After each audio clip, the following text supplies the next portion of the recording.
Welcome out to Dads and a Chaz Packers fan podcast. We went up against the Seahawks, traveling to a loud stadium. Are we going to be able to compete under the pressure? We're going to get into that game and a whole lot more. You may have watched the game, but we got the stuff you really want to know. But to get there, we got to start the show. Let's go. Two Dads and a Chaz, putting trophies on the wall. Two Dads and a Chaz is talking Green Bay Packers football. Not exactly qualified, but answers the call. Two Dads and a Chaz, talking Green Bay Packers football. We gonna break it all down, probably leave out some facts. We gonna make some statements that we'll likely regret. Mostly gossip and rumors made straight off the top. So crank up your air condition, cause it's bound to get hot. Two Dads and a Chaz, you know we live it and we live it right. Two Dads and a Chaz, we gonna break down football for you tonight. Besides some rings and putting trophies on the wall. Trophies, y'all. Two Dads and a Chaz is talking Green Bay Packers football. Yeah, we talking Green Bay Packers football. Today on Two Dads and a Chaz, we're wearing hats. We're talking stats, and we're bringing the noise. One more time. Ha! Welcome back into Two Dads and a Chaz Packers fan football podcast. In today's episode, we're going to break down the Seahawks game. Also, look ahead to our matchup with the Saints at home in the cold against a very bad team. Packers are getting hot, and it's about to get greasy. I am your host, Tyson Fauché. We're missing Mayhew still. That being said, I'd love to introduce my buddy Chazzy Bubby Baby Boy. How you doing tonight? I'm feeling so good, man. This game was rock solid. Ooh. Rock solid indeed. Ty Wendell, how you feeling tonight? Dad, Chaz, Packer fans worldwide. Playoff team indeed. Looked like it on Sunday night in front of the nation. The game we've all been waiting for all season. That was it. I just love what I saw. Can't wait to break it down. As I said, we are down one Mayhew, but that doesn't mean we're going to not persevere as usual. So, Chaz, would you mind giving a quick overview on what you saw in that game? 3 takeaways from the Packers' impressive 31-13 road win against the Seattle Seahawks. And I said they needed to meet the intensity of a desperate Seahawks team. And from the jump, oh boy, did we. Force with force. 8 straight touches to open the game from Jacobs. We were dictating the terms. This is how the game is going to be played. On defense, they did the exact same thing. They won it up front. Whoever the quarterback was, Geno Smith or that other fucking guy, what is it, Howell? First interceptions from both. 7 sacks on the day. Rashawn Gary, Devontae Wyatt, Carl Brooks, Brenton Cox. Everyone got in this mix, baby. Adrian Cooper, though, was the star of the day. Pick, sack, tackle for loss. He is blossoming into a pretty flower and the star that we've always wanted to see before our eyes. The only thing to complain about, really, LaFleur, a little conservative at times, going forward on 4th down, but the play call was just a little puzzling for me. I don't know why he has suddenly become a little more conservative, but it's the kind of thing that could cost us down the road. That was a good breakdown, Chaz. Thank you so much. Just curious what your initial thoughts were of the game, Ty. Why don't you go first? What were your initial thoughts looking back on this game? I was nervous about this one. You know, we were coming off that loss to the Lions, and I wasn't sure how we were going to react. Are we going to have a pity party, and it's going to be, not our best showing? With that uncertainty, man, that first drive alone, to take the ball, to win the coin toss and be like, no, this is going to be our game.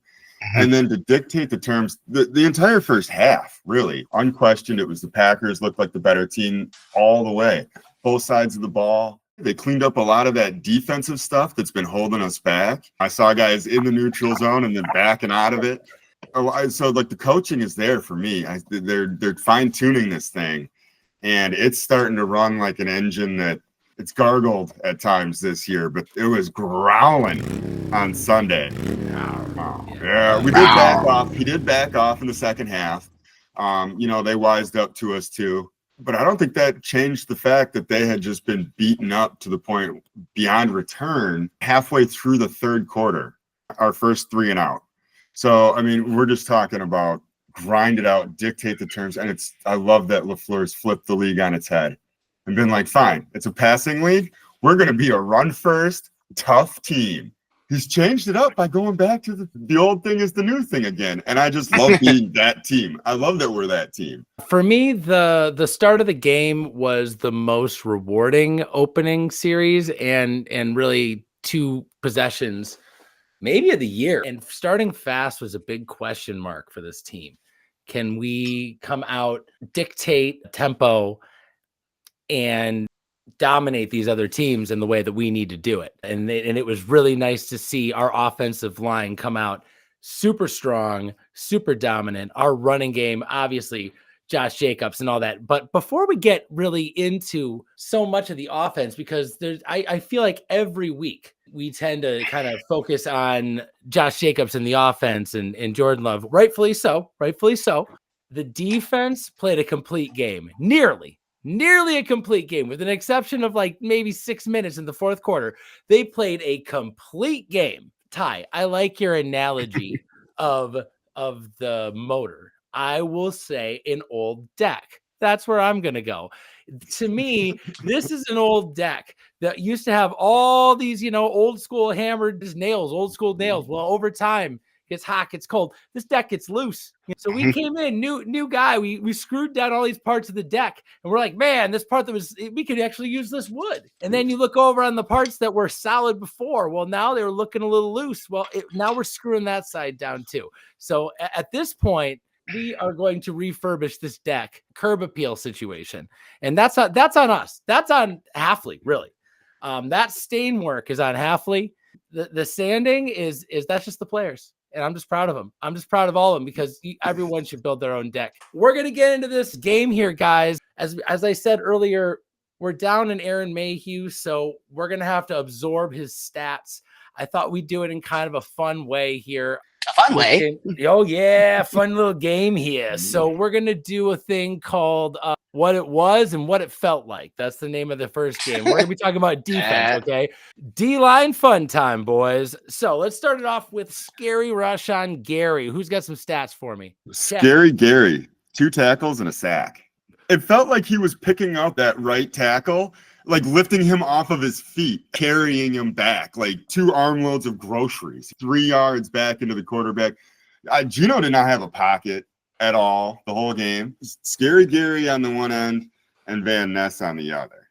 It's true, and I didn't see Van Ness get hardly any stats, but he did seem he's in the same situation as Gary, just like a tackle and a pressure. I'm just starting on the defensive line here because I thought that this was the most complete defensive line push that I had seen out of this team all year. And this is not like a terrible team. It's not a great offensive line, but it's not a terrible offensive line. And they look terrible going up against us.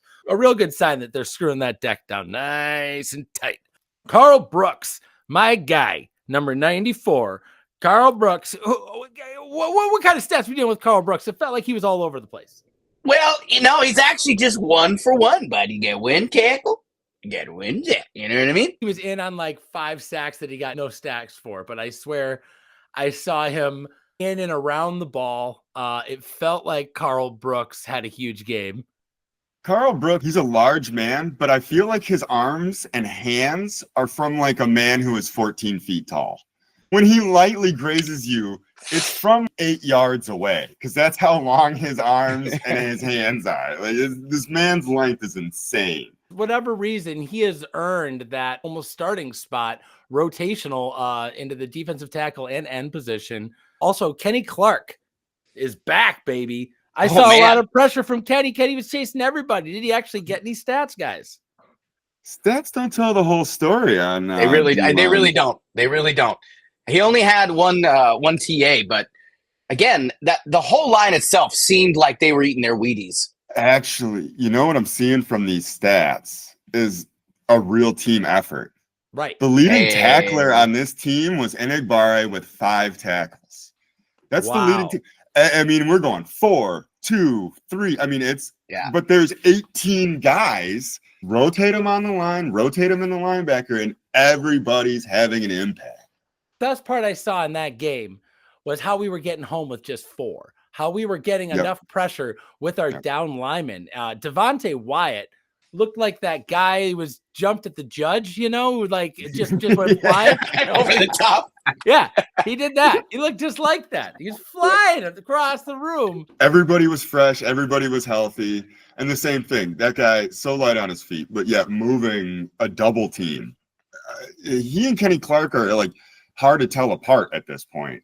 Slayton, because he's got about 50 pounds on the other heavy guys. And I like having that guy too. This Slayton, he's got a bad attitude. They're all doing their job. They're all getting a tackle and a sack. They're all helping each other. We used Slayton up for the first 2 series, and then we're like, all right, he's done. Rotate the other guys in. It feels like they use Bring in a fresh Carl Brooks in the third quarter. Exactly. The grave digger sits back on the corner. It's perfect, Our ability to punish their defense with the run game, wear them out, hurt them, and then conversely on our defensive side, rotate enough. I don't see these guys getting tired. I don't see D linemen standing with their hands on their hips. I don't see linebackers gassed. Finally. I saw that every game up until this game. This is the first game we gave them 3 solid quarters of winning at the line defensively. There was not a play that they got just complete push, and one of our guys didn't get behind the line of scrimmage. There was many where more than 2 of them were pushing that pocket way back. Geno Smith, I had a little more respect for him than I expected. He definitely was under duress a lot for the game. He's pretty accurate rolling out. He has a really strong arm. Couldn't hold up. It's just too much pressure. Just his body just quit. That was it. You know what it reminded me of before we move on to it? Defensively, the whole line itself, it reminded me analogy-wise of the Last Supper, okay? Everybody got to eat, and at the end, there was a crucifixion. Amen to that. All right, well, at this point, I want to move on to linebackers. Edgerrin Cooper. Someone got some stats for me for Edgerrin Cooper? Edgerrin Cooper. He had 601 for tackles. He had a sack and an interception. Let me tell you, this guy was on fire. In, near, around the ball, doing huge things. Collinsworth was just smitten with this man. He was completely gushing. He must have gone through 2-3 pairs of underwear. Speed, the fluidity, the instincts that he plays with. You can't really take him off the field anymore.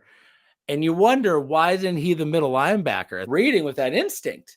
And then, I don't know if you saw at the end of the game where they actually did an interview with him, and you're like, oh, he's like 15 and a half. He's so young. Like, you heard him talk, you're like, shit, can that kid drive? He looks so young. That looks like my friend's kid. He definitely can't grow facial hair. No. Because, Which makes it even weirder that Collinsworth like flooded his basement for this guy. You know what I mean? Edgerrin Cooper had a wonderful game, boys. What I think is on everyone's mind. Let's talk about Cox. What do you guys say? Brenton Cox. 2 tackles and this sack on that one. That was very Big nice. Cox coming in hard. Certainly. Really penetrating the hole, if you know what I mean. Back in camp when he was ruining dudes' days. He's just blasting through this, just leaving just shreds.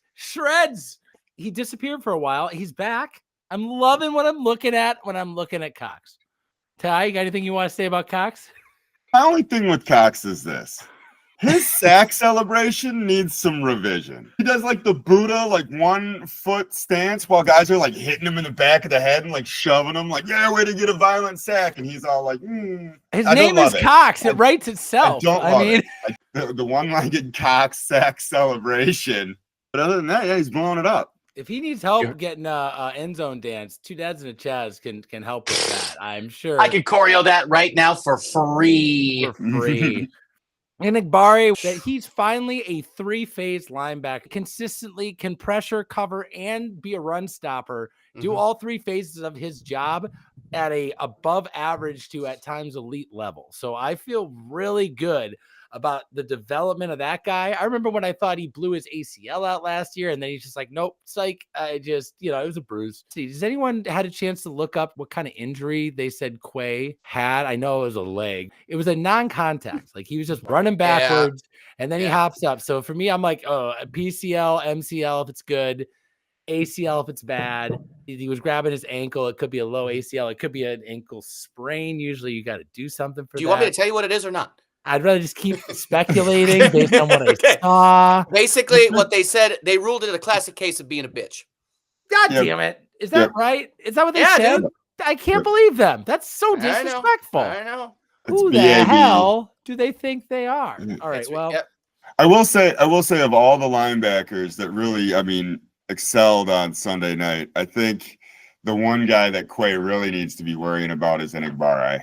I know he plays outside. He's not in like a major starter role right now. He takes a larger role. Those are Quay snaps. Those are you slide somebody else in because you've got a dominant guy out there opposite Gary. Oh, it's an abundance of awesome defense. And they're finally playing like it. We were thin in the secondary, got just so much pressure it didn't matter. it's true. It was actually a pretty, if you think about the week before, and a liability was our linebacking crew. Down some depth, we couldn't seem to compete. And then this last game, you take out our first round pick middle linebacker. And at first I was very concerned. Eric Wilson immediately got dominated by the first guy that went right. Man, flipped him like a tater chip. Like a tater chip he did. But he was I don't know, Ty, what grade would you give Eric Wilson at the end of that game? The grade I'd give Eric Wilson was a fourth grader on a fifth grade field. It's kind of what he looks like. He looks like guy. Yeah, he's a little guy. Got big pads, big heart.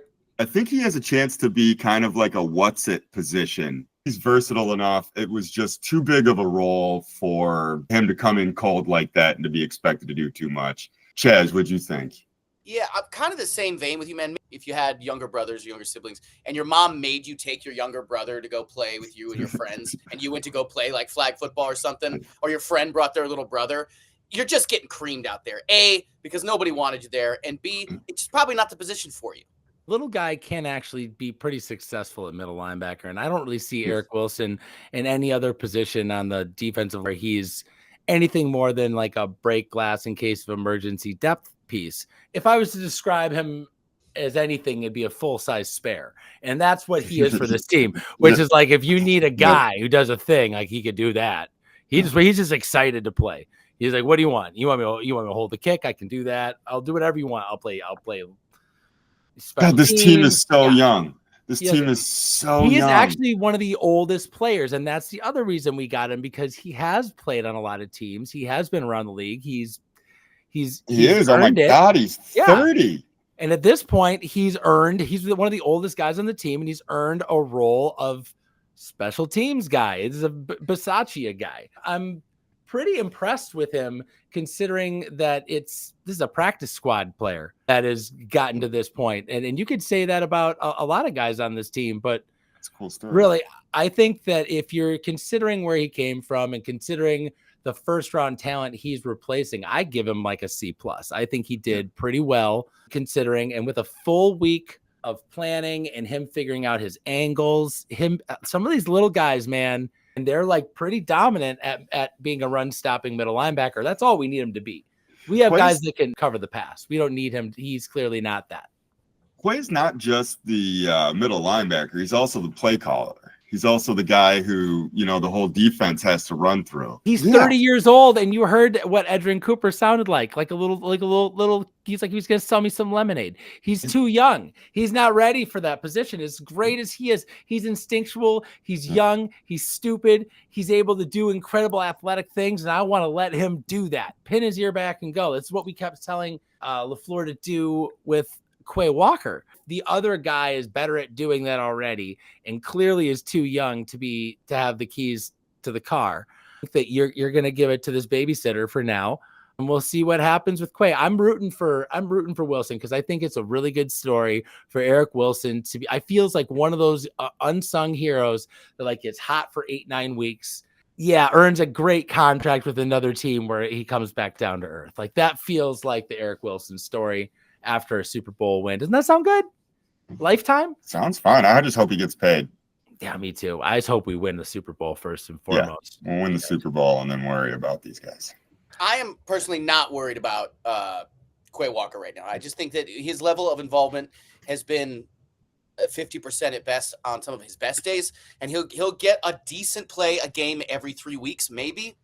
But if he's not pouting after the play, he's either hurt or there's just nothing happening. So I think it's the perfect time for somebody to move into that position and take over.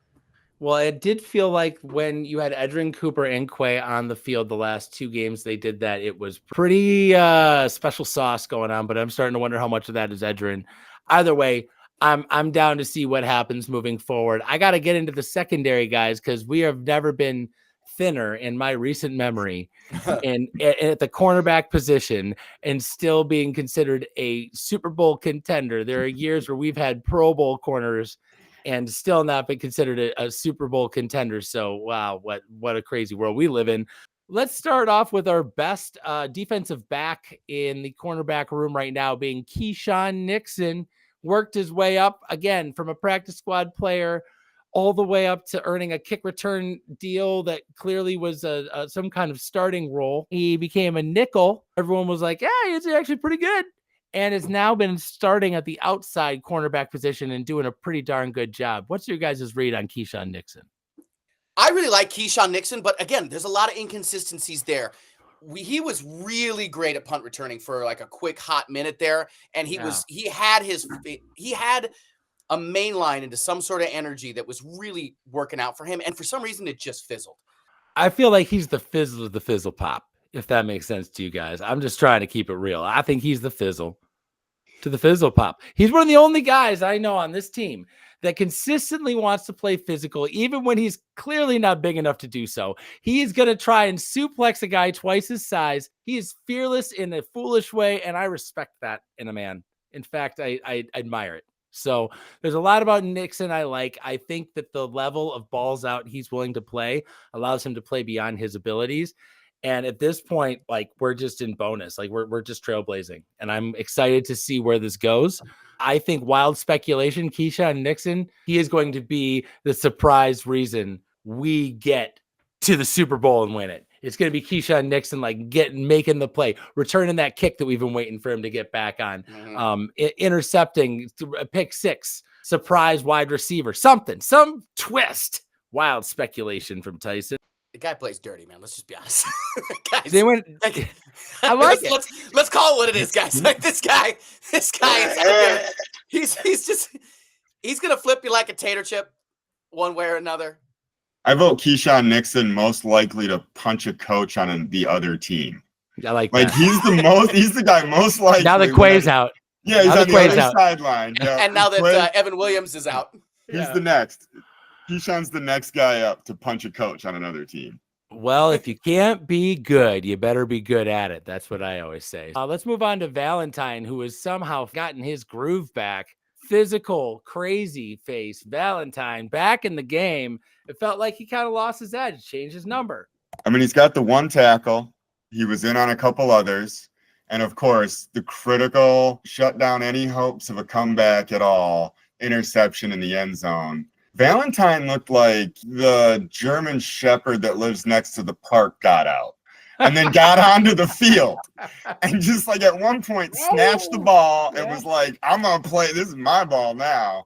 And he just, the whole running it back out of the end zone. I was like, what crazy nonsense is he doing? But that's what it was. His game the other night was like, oh, you want me to be 2 cornerbacks? Like, okay, I guess I'll just be the dog that's loose on the field. And I just love that they did the same play twice at him, and they've been picking on him all game, and he's been kind of playing well. And they're like, nah, this guy sucks. I know it. And he was a little confidence, just a little bit. Tinderbox of gunpowder. And at this point, he's been ignited. I've been waiting for Valentine to make some of those crazy ass faces he made in this game. And I feel like that is what's been missing. Who's got a wild prediction about Valentine moving forward? Valentine leads the playoffs in interceptions. Oh, that's spicy. Let's keep in mind, you said he was a tinderbox fire, but let's keep in mind that for the last number of weeks, he's also been a dumpster fire. So it's either he's gonna keep this trajectory, which I am all about. I want that to happen. Well, Chezzy, when you run enough heat through a dumpster, You boil all that dumpster water off there. You sanitize that thing up nice. You're dealing with a pretty good sized smoker, really. So like it might just needed to be heated enough. He changed the number. He's 24. That's like a fresh dumpster. That's a lot of water to burn off. Okay. He finally got down to the metal. Don't question him now. Okay. We got all the raccoons out. We burned up all the baby possums. At this point, this is as good as this is like sterile. This is like an oven. You know, so you're saying we've refurbished this player. We've worked out all the grunge and grit. He's finally got it, guys. He's finally gonna do it. He's gonna show up. You're gonna see ultimate form. I feel like form Valentine.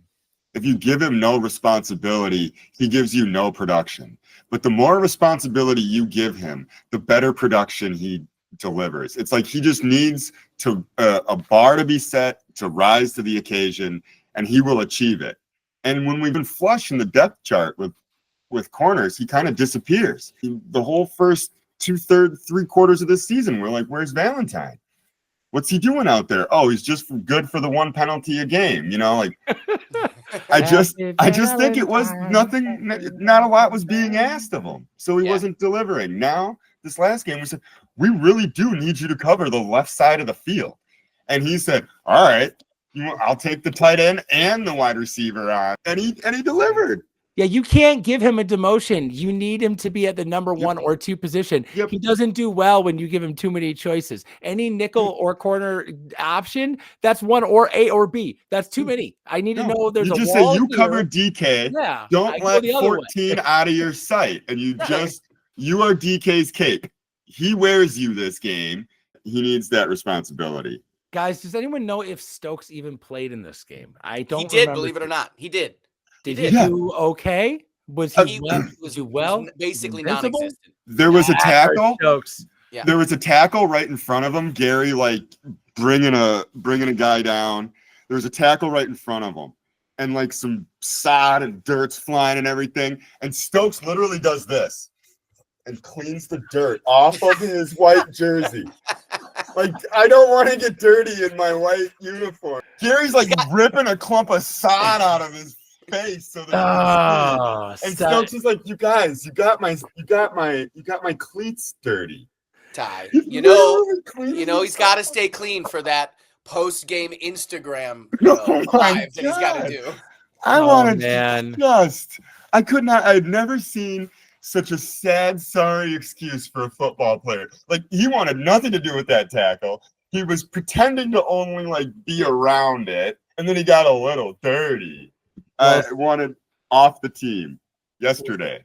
Stay crispy, Stokes. That's all I can say. Stay crisp, stay fresh. We're going to take a short break, and we'll be back. We're going to get into the offense right here on Two Dads and a Chaz. Thanks for sticking with us. Yeah. We're talking Green Bay Packers football.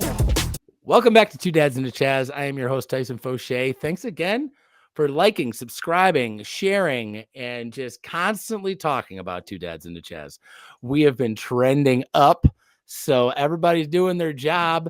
Don't ever stop, and we'll keep making material. If you want to be a guest on Two Dads and a Chaz, you can reach out to us at twodadsandachaz@gmail.com. You can leave a comment below. We might even read it. That's enough plugging for now. We're getting back to the offense in this game against the Seahawks. That was great, guys. Hey, I thought it was so swell, so gosh darn swell, that we went to a very loud stadium, possibly the loudest stadium. We went toe-to-toe with a team with some mojo that's in potential for first place in their own division with their big, loud, crazy birds. You're not even wrong. Not only do we take care of business, we got a Go Pack Go chant in that fourth quarter. You know how hard that is to do on the road, baby? Yeah. Oh! We took over. Packer fans took over the 12th man. It was unbelievable, the noise. They took your advice, Tyson, and everybody was like, yeah, get road tickets. It's true. Unbelievable. I was so proud. I had not seen visiting turnout like that all season. That was by far best crowd. Man, we're going to go up against a lot of cats, especially in the playoffs, but we're going to do it as road dogs. So y'all better watch out because this dog can bite.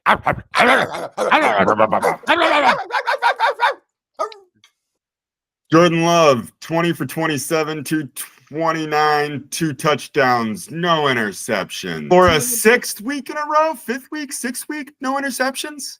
I believe that's for the 5th week, Ty. Thank you. Any other team in the world looks at that stat line and they are bragging. They know we thought like, yeah, it's fine. It's good. Pretty good game. Not his best, I've seen him do better. Like, our team is fucking good, guys. That's what I'm saying. The screws are getting tightened in different spots. This would have been a signature huge win for us week 5. But right now, this just feels like, all right, well, we fixed some stuff. We gotta be careful. Don't want to slide back, but it seems like we got some stuff under control. It feels like this team is progressing, which makes sense because we're so gosh darn young. Geno Smith, give me some Geno Smith stats. He went 15 for 19, 149, 1 interception. And I will say, of that 149 yards, I think that came on about 3 completions. He does have a more velocity. He had no I time. remember. He was under just a ridiculous amount of pressure with the 4 we were running. And he looks out there and it's just everybody's covering space. He was doomed. It was also good ball, bad ball with Geno. Yeah. He'd complete to a wide open guy, and then he would just throw a really errant, awful ball, good ball, bad ball all game. It was nice to see another team underestimate our defense for a change. That's the missing ingredient that we've had in our teams. We've come in and been underestimated and come around. We've had games where we didn't start great and got hot. We had games where we started hot and completely fizzled out. This is the first game where we consistently kind of overpowered and dominated this offensive line, and they couldn't get any consistent forward push for even a full quarter, which was nice to see. Huge step up in our defense because stamina has been a major concern. We are not an old team. The fact that we have not been able to play 4 downs consistently with any kind of pressure is concerning this late in the year. Of course, we got to get back to offense. Everyone was talking about this matchup. Who's going to be better, Josh Jacobs or Charlemagne? You can't stop us or Josh Jacobs. Josh Jacobs, 26 carries, 94 yards, 3.6 average for a touchdown, and the guy was a bruiser all game long. Compared to Charbonnet with 8 attempts, 54 yards, 1 touchdown. There was no symmetry between the two of them. Jacoby won out, A+, gold star on the day. Charbonnet, it feels like, is a throwback to big pads. Are they coming back, guys? The running backs are coming back. Charbonnet had looked like Mike Allstott out there. He had some big neck pads. I don't know if you guys know, we have a guy on our team. Marshawn Lloyd wears those big ass pads, and I'm really curious to see if this is a trend that continues beyond Wilson on the defense. But Charbonnet, I was kind of worried about him. Tough guy mode didn't really stun us too bad. Jacobs is the truth, man. This guy's the real deal. This guy's not fucking around. He is not coming here to get paid. He's not coming here to get commercials. He's coming here to take on your toughest guy and say, bring it, bitch. Like, there's no fear in his eyes, and I love it. He won't take his helmet off on the sidelines. He always refuses water. This is an Alabama running back, like the real fucking thing. I just love that we have someone that's that stable bell cow running back that we've been missing since Amon Green.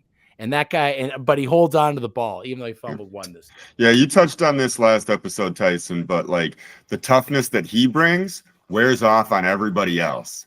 And his tough guy identity is becoming the wide receiver's identity, the offensive line's identity, the tight end's identity. And because everybody has that mentality, now every block is an opportunity to punish a defensive lineman. Every time there's an end around, 2 wide receivers are like, good, this is my chance to punch this cornerback in the chest and knock the wind out of him. Having dividends in time of possession and how exhausted defenses are in the 4th quarter against us because they've been beat up for 3 straight quarters and are tired of it. So there's so many things that come from Josh Jacobs' success with the Packers that don't show up in the stat sheets, that just show up in everybody else's stats. Mm-hmm. This guy is explosive immediately. He's able to juke. He's able to take not 1, not 2, but sometimes 3 hits and keep powering through. This guy has no quit in him. He is eating, and I want him to continue eating like he is a goose getting stuffed for foie gras. Just fucking give him the ball, baby. And I love watching his version of Packers football. Yeah, he is the yak man. He is just yards after catch, yards after contact all day. We got to get into Christian Watson here and the wide receiver matchup against DK Metcalf. That guy's supposed to be like a top guy. How did they match up here? Watson had 3 catches for 56 yards. The average was 18.7 on if you break it down. Some of those catches were just spectacular. He did like a 360 turnaround, caught it blind in the air and still landed 2 feet like right away. That was like in the first quarter there. Then another great catch down the sideline later on in the game. It hit him in the numbers, but he was trying to do, again, a Superman superhero catch. What doesn't show up here is the blocking. This man is throwing some hits out there. Jayden Reed is successful on the end around because Jayden Reed is fast.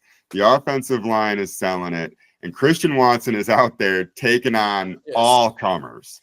It's awesome to see him just impacting the game the way he is. His hands are sticky. He's going for the ball. Yeah. Him and Dobbs have similar body movements, which are just like really strong hands.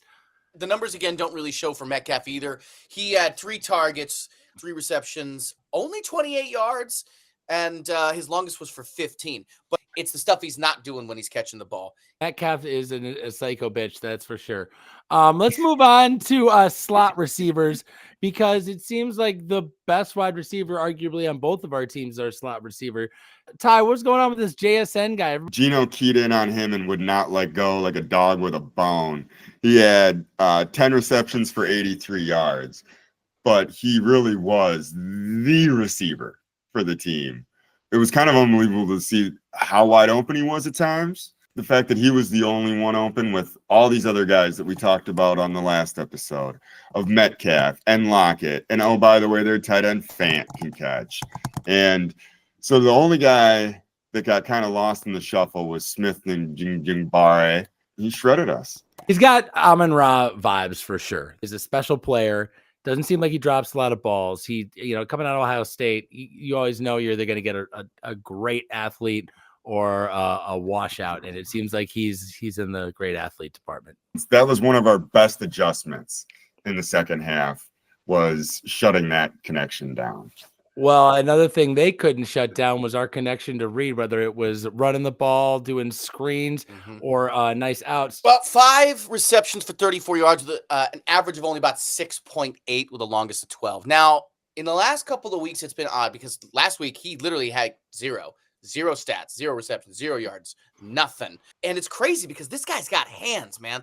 Oh, Yeah, and credit to LaFleur for getting him involved and having different ways to scheme to put the ball in his hand if he's not getting open or being tightly covered. To be LaFleur and forget that you also have a Porsche that you were supposed to drive this week, and I forgot to. Darn it. Oh no. You guys, I didn't drive the Mustang. It's just been sitting there all week. He has to constantly be passing this ball around. And so like these stats, when the guy breaks 100 yards on our team as a receiver, he had a day. I don't think you can talk about hard-nosed blocking wide receivers if you're not going to talk about Dontavion Wicks. Is really awesome as a blocking wide receiver, and I don't believe he had any drops that day. Did he? Does anyone know? Anybody see how many drops he had? It's a big old 0. It's a 0. Woo. None. Woo. Hey guys, that's 1 in a row. That's all it takes to get hot. At this point, Jordan's not throwing picks, not dropping balls. We're starting to tighten down the screws, different parts of the deck. We might be able to get a hot tub on this thing. It might be fine. We can probably retrofit some extra weight on here. If we polyurethane this, it might look really nice and be waterproof. This might be worth the work. The return of Romeo Dobbs. I think his name is Doobs, but I got to tell you, this guy is on fucking fire. He can't be beat, man. Getting hit by 2 guys and fighting to get into the end zone. You can watch the second guy literally go, he's already wrapped up. He kind of bounces off him and realizes, oh, he's still pushing me. He's not stopping.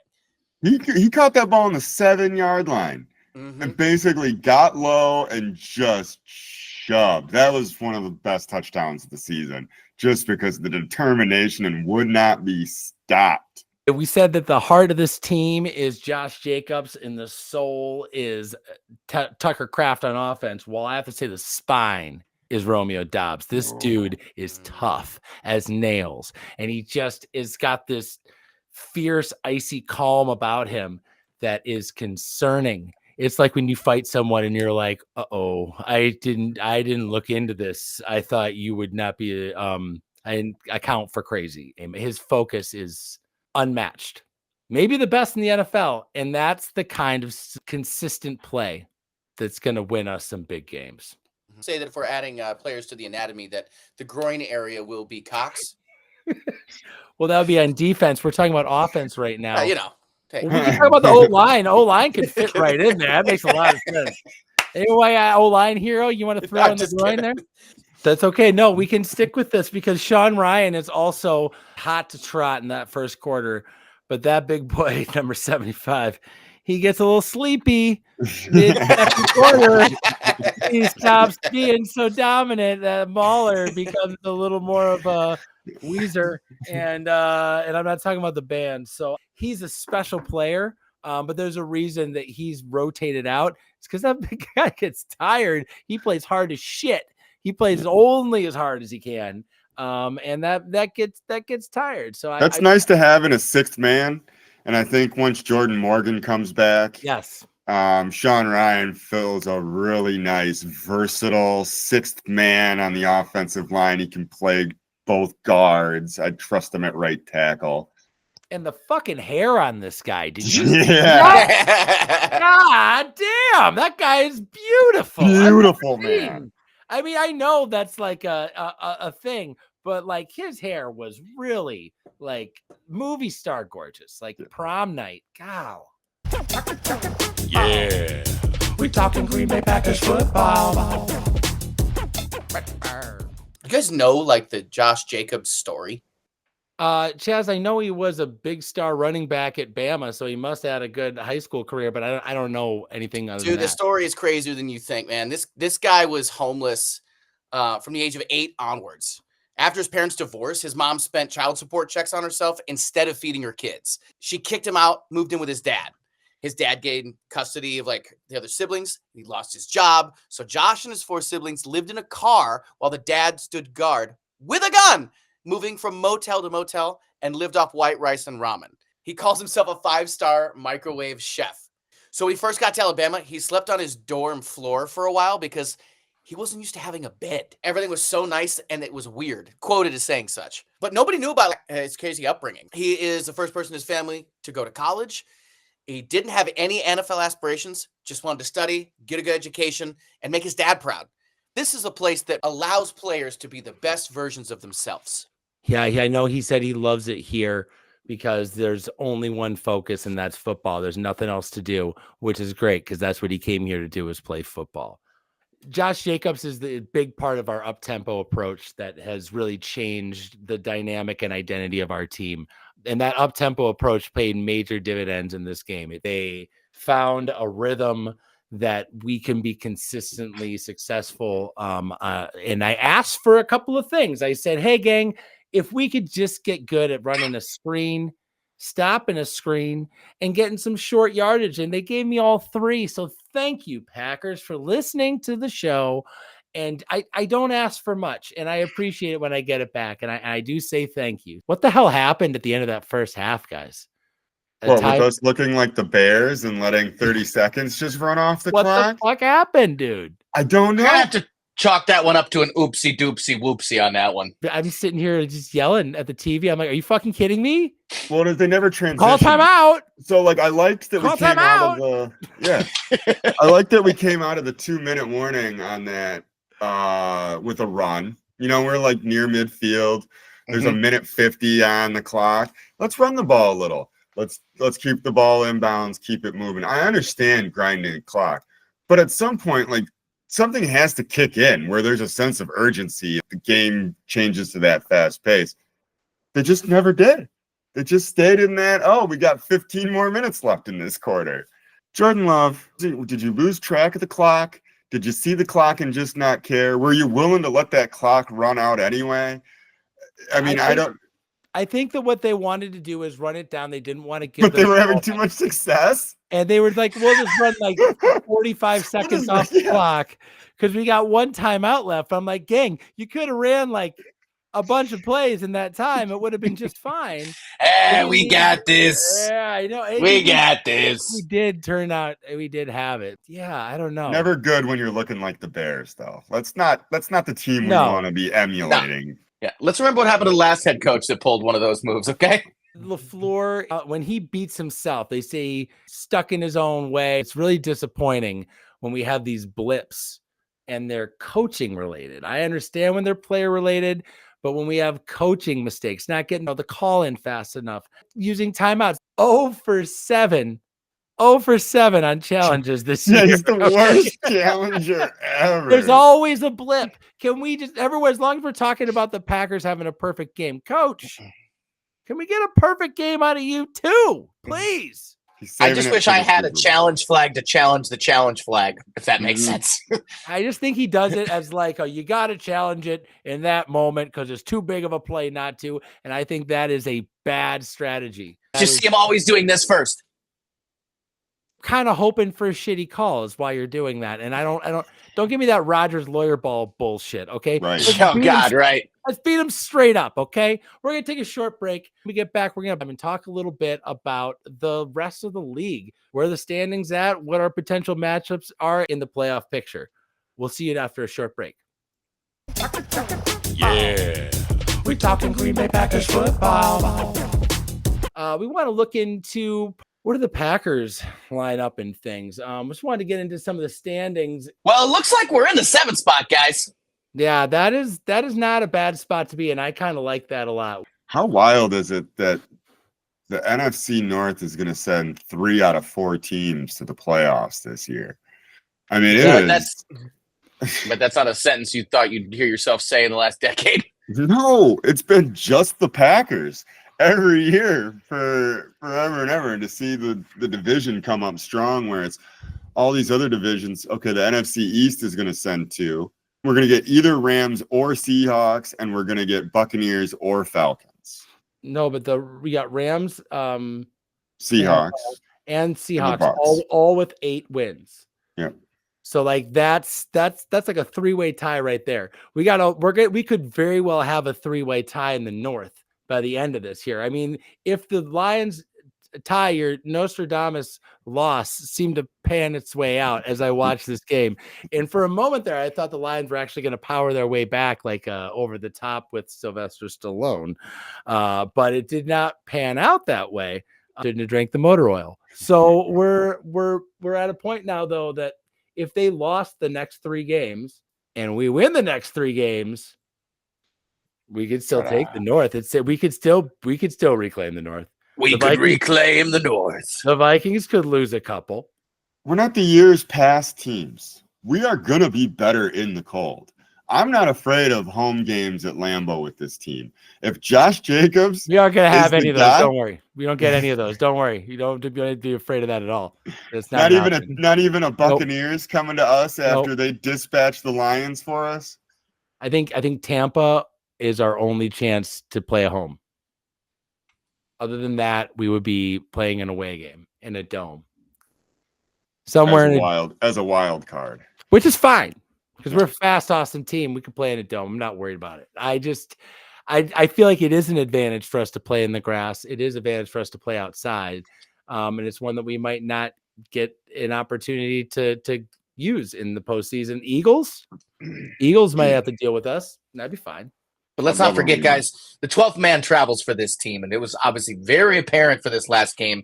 So no matter where we're going to be, at least we know we're going to have that energy going with us. Yeah, we travel super well. We just showed it. It's a great point, Chaz.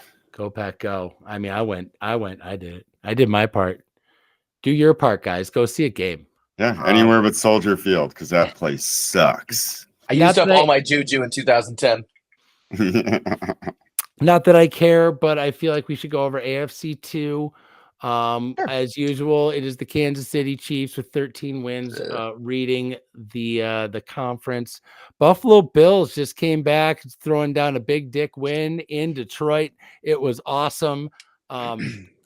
I have to eat my own words because as I'm like, we need more short passing. We need to be more like the Lions. The Buffalo Bills went in there and did their Packers impression, only they didn't miss any balls. They didn't fumble anything. And they beat the fucking doors off these guys without mercy. This is what's missing in the Packers. We don't have the killer instinct. We won't like finish the kill just because he looks like he's pretty much dead. We stop. Like, no, you got to keep going until That's called sure.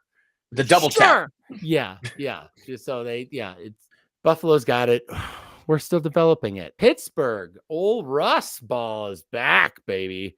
Russ has really he's shaved his head and he's hanging out. He's got a new guru. It's his head coach. I really like his head coach.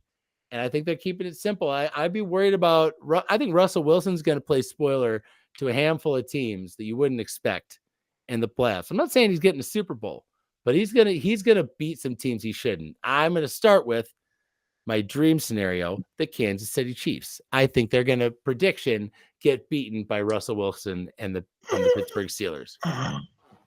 Really? That's what I'm saying. Wild prediction. I just think it's gonna happen. I mean, Russ is Jesus's favorite player. So never count him out.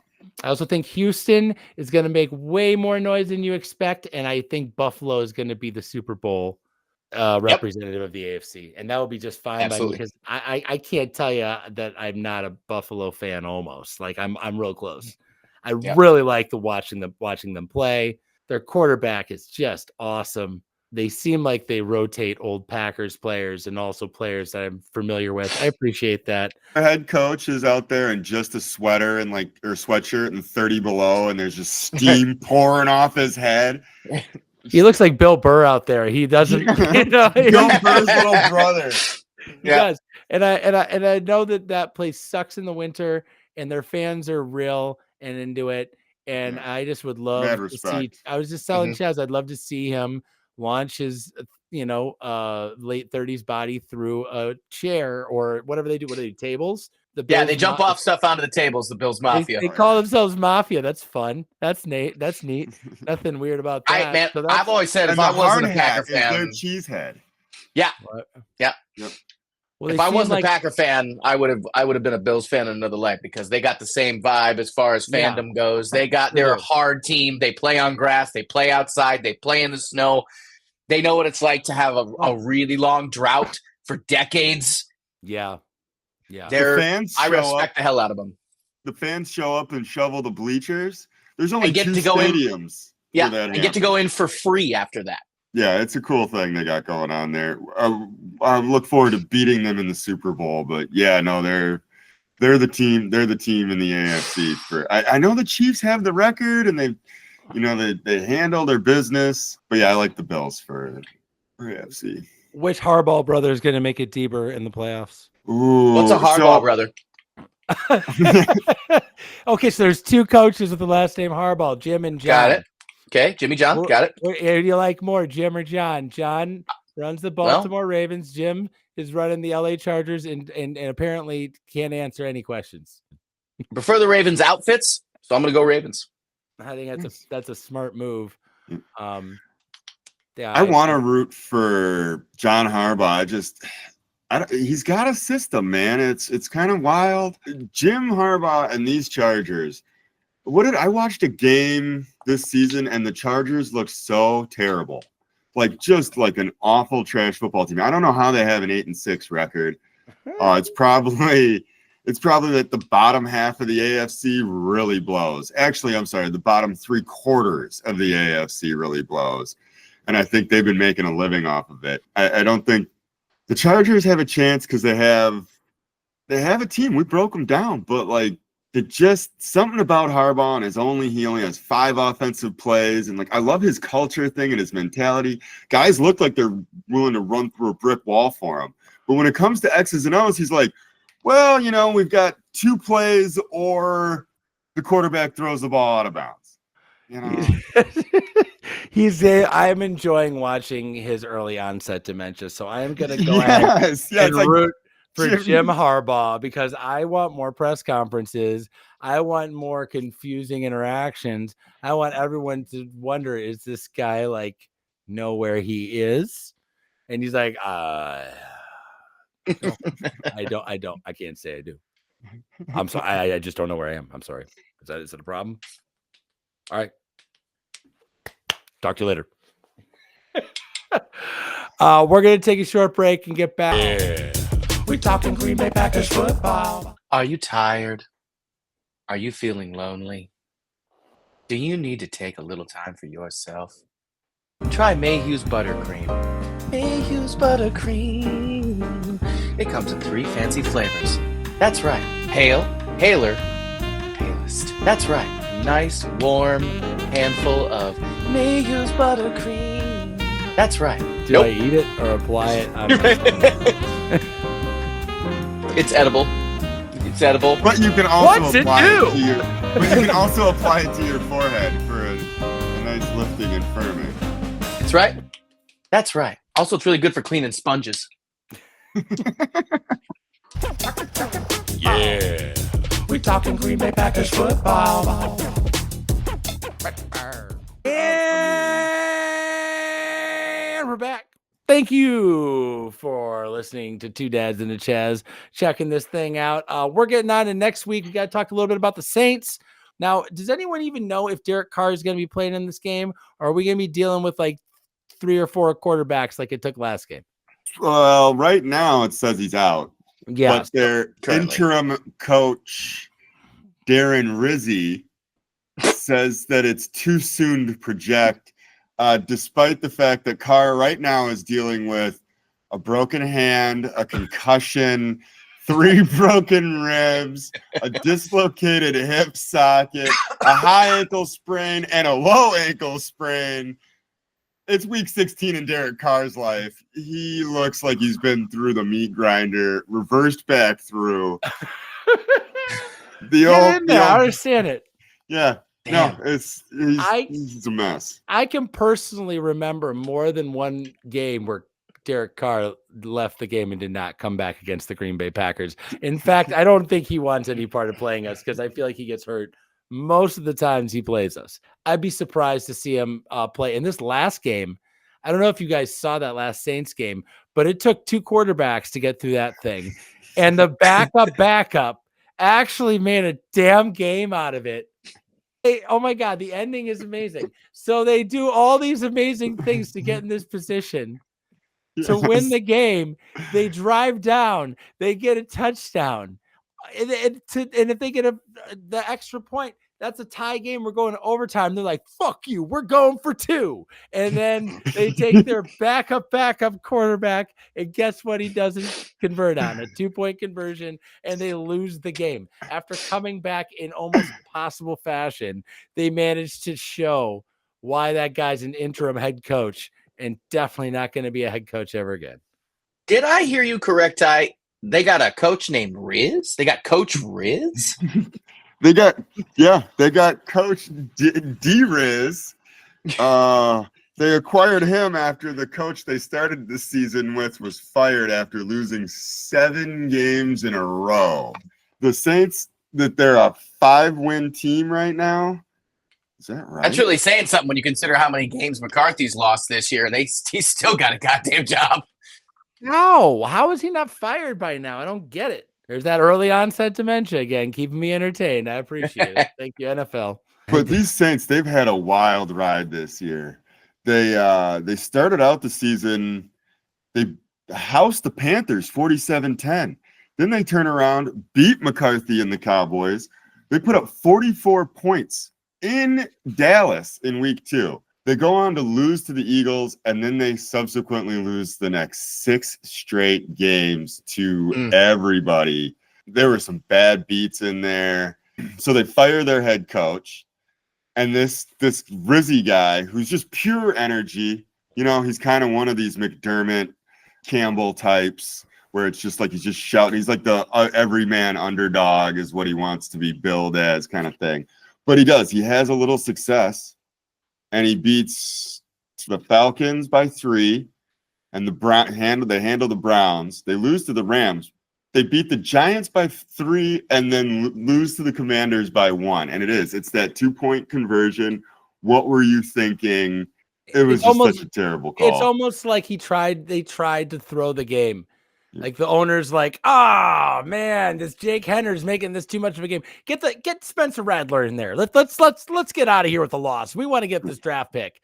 And then Spencer Rattler's like, this is my moment. And he goes and gets there, and they're like, fine, now let's just roll the dice and go for 2. We could definitely not lose. But let's wins. Give it a shot. You know, he likes to gamble. I do. I love gambling. When wins are at such a premium, and they've had so few of them this year, to decide you're just gonna roll the dice and this is this make or break moment. Well, it broke, and now that's a down and out Saints team that's playing only to be spoiler. There's some names on this team, though. They're still selling out tickets for you to go see Alvin Kamara, and he's worth the money. This dude is very good. He's still catching the ball like a top wide receiver. Still definitely got some juke and zip. Like if this guy was on a contending team, if you put Alvin Kamara on the Chiefs, I would be super mad and they'd win 3 more Super Bowls. So I'm glad he's not there. And their backup, Jamal Williams, is one of my favorite humans who plays football. I wish he could be back on the Packers somehow. I hope he just moves back here after he's done playing and just hangs out, because his spirit and he just loves the game. Yeah, he was fun to watch. God, what a good dude too. I mean, we don't need anyone of that talent level, but he's a good guy. Also, Marquez Valdes-Scantling is their number 1 wide receiver at this point. Why does that guy sound familiar? He was MVS, was on our team for years, man. He was. I thought he retired. No, he's been passed around like a doobie at a fish show. We got Lucas Patrick too, who used to be a guard for us, McCarthy era guard. He earned a contract, and then we dumped him onto the Bears, and then he's been passed around the league, and now he plays for these guys as a guard. I don't know if there's any other. I felt like there were some other Packers. Maybe that's on defense, but this is like 5 years ago Packers leftovers, and I'm tickled to see what happens. Willie Gay is their middle linebacker. His name's gonna come up. Don't snicker. It's just how it is. Don't. No, They got Chase Young, who again is another guy they just pass around. You know, it just is this pass rusher almost who's almost good, looks amazing in camps. Will give you a half a game and then just is like, I'm worried. I'm just transferring money around from one. Yeah, and I saw Tyrann Mathieu on there. The Honey Badger, I'm a big fan. And I would be worried about this secondary, except they also have a guy named Kool-Aid. Oh, Kool-Aid McKinstry. Don't sleep on Kool-Aid. I wanted him bad. Don't sleep on Kool-Aid. Yeah, I wanted They also got a guy named Anthony, too. Anthony and Kool-Aid McKinstry. I love this team. This is another team of this team is shit, Tyson. Yeah, this team is like McCarthy leftovers. This is just a team that doesn't know how to draft, so they just went and got all the free agents they could buy, and now they're out of money. And they're smack dab and stuck in below average. And I'm curious what the long-term plan is for this franchise, because they were pretty great for a long time, and it's kind of, I don't know where they're heading, but it doesn't look good. I hope we take care of business against these guys. No, it's worried that we're not going to handle this team. Everything that I'm hearing and stat wise and everything. If the rivalry's there for them to want to play full on spoiler, but a lot of these guys are fighting for their NFL careers right now, and we got to keep that in mind. That it's about the end of the season for the Saints. We're still looking forward. We still have next chapters. Once the clock expires on the season, it's done. These guys all need to get jobs next year.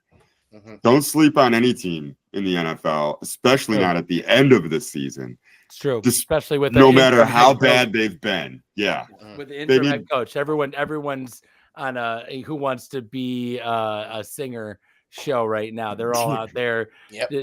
just Yep. dancing for their donuts and showing that they're worth Coach- investing in, that it wasn't their fault this team's dog shit, you know. Don't sleep on Coach D Riz, baby. And they're just gonna throw that pinata, Jake. I Yeah, wouldn't be they really surprised are. if Derek Carr gets thrown out there, and just to like that crash test dummy just get broken in half one more time. I feel like he's just been him and his brother have been a sacrifice to the football gods to like break each bone individually in their body until they find their spirit and break that. And then they're like, "No, go work for ESPN, you piece of shit." And that's what they do. Make your father proud. Finally, you're never gonna get a Super Bowl. Better go sell wedding rings. Chalmers Jewelers. You piece of shit. Yeah. You're killing your father.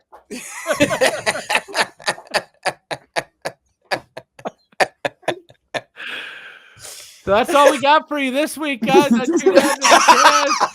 Well, thank you for coming out, liking, subscribing, sharing, commenting, sending me texts being like, "Whoa, dude, this is actually good." That's a really popular one I get. I get that one a lot. We appreciate those. In life, "You're actually good" is the most common compliment I've gotten across many careers. Believe it or not, this is actually a lot of fun, and really happy to do it and glad to have you with us. Anyone have any final extra points they want to hit on here? Chezzy. Stay tuned, all of our listeners, because tomorrow we're going to be doing some special content over the next really 24 hours after this episode comes out. We're also going to be possibly streaming live for, drum roll, that's right, the Aaron Rodgers documentary that is coming out on Netflix. Oh, I forgot about We are that. planning on having a special Yes. 2D and AC special. So stay tuned. Make sure you're paying attention. It will be out within the next roughly 24 to 48 hours. Oh man, that's going to be so fun. I'm very much looking forward to this. He's been recording this over For like years. several years. Yeah. When they came out with that article, they're like, the Packers are disgusted with Aaron Rodgers. I'm like, well, that's an awful harsh statement for a guy who just wanted to sit in a hut for a while, you know. What we didn't know is that he had a film crew following him around. So The whole time. But again, stay tuned. Chazzy, give us a closeout for the episode. You got it. We're going to end it as we always do with a hashtag. The hashtag always being Reclaiming the North, which if you really pay attention, ladies and gentlemen, we are on our way to doing. Keep believing. Keep cheesing. Let's get this done. 3, 2, 1. Hashtag Reclaim the the North. North. Two dads and a chance, putting trophies on the wall. Two dads and a chance is talking Green Bay Packers football. Not exactly qualified, but answers the call. Two dads and a chance, talking Green Bay Packers football. We gonna break it all down, probably leave out some facts. We gonna make some statements that we'll likely regret. Most of gossip and rumors made straight off the top. So crank up the air conditioner, cause it's bound to get hot. Two dads and a chance, you know we live it and we live it right. Two dads and a chance, we gonna break down football for you tonight. Besides them rings and putting trophies on the wall. Trophies, y'all. Two dads and a chance is talking Green Bay Packers football. Yeah, we talking Green Bay Packers football.